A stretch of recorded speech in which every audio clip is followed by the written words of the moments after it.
അപ്പം നമ്മൾ ഇന്ന് ഉണ്ടാക്കാൻ പോകുന്നത് താറാവ് കറിയാണ് കേട്ടോ. നല്ല നാടൻ താറാവാണ്.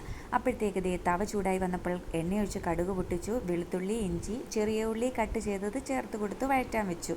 അപ്പോഴത്തേക്ക് മമ്മി ദേ താറാവിനെയൊക്കെ ക്ലീൻ ചെയ്തെടുത്തുകൊണ്ട് വന്നിട്ടുണ്ടായിരുന്നു. ഞാൻ അതിൻ്റെ കൂടെ ഒരു ഫോട്ടോഷൂട്ട് നടത്തിയതിന് ശേഷം കൈ കഴുകുകയാണ് കേട്ടോ. അപ്പോഴത്തേക്ക് ദേ മമ്മി പറഞ്ഞു, ചെറിയ ഉള്ളി വളരെ കുറവാണ് മോളെ, 2 താറാവുണ്ടല്ലോ എന്ന്.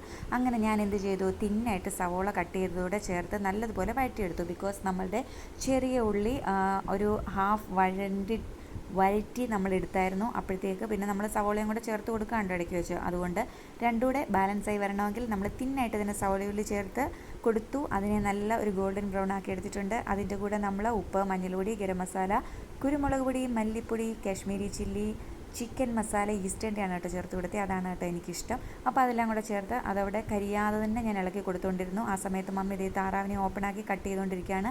ഇതിലേക്ക് നമ്മൾ കുറച്ച് വെള്ളവും കൂടെ ഒക്കെ ഒഴിച്ച് തേണ്ട എണ്ണ തെളിയുന്നിടം വരെ ഈ ഒരു ബ്രൗൺ കളറാക്കി എടുത്താൽ നമ്മളുടെ കറിയുടെ മസാല സൂപ്പറായിരിക്കും കേട്ടോ.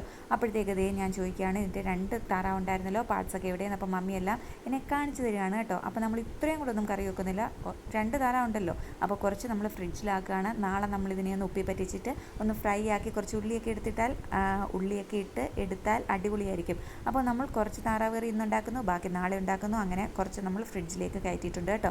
അപ്പോൾ ഇതേ നമ്മളുടെ മസാല ചേർത്ത് കൊടുക്കുകയാണ്. മസാലയൊക്കെ ഇട്ട് നമ്മൾ നല്ലതുപോലെ ഇളക്കി ആ തവയ്ക്കകത്ത് കുറച്ച് വെള്ളമൊക്കെ ഒഴിച്ച് എല്ലാം കൂടെ നമ്മൾ കഴുകിയെടുത്ത് ഇതിലേക്ക് ഒഴിക്കുകയാണ്.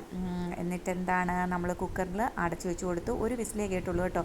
അപ്പോഴത്തേക്ക് വെന്ത് കിട്ടുന്ന ഒരു താറാവായിരുന്നു. അപ്പോൾ ഇത് നമുക്ക് അപ്പത്തിൻ്റെയും ചപ്പാത്തിയുടെ കൂടെയും പാലപ്പം, വെള്ളയപ്പം, എന്താണ് പിന്നെ നല്ല വെണ്ണ പോലെ വെന്ത് കിട്ടിയ കപ്പയുടെ കൂടെയോ എന്തിൻ്റെ കൂടെ വേണമെങ്കിലും കഴിക്കാം. പക്ഷേ ഇന്നിവിടെ ഇതൊന്നും ഇല്ലാത്തതുകൊണ്ട് ഞങ്ങളിത് ചോറിൻ്റെ കൂടെ കഴിക്കാൻ പോവാണ്.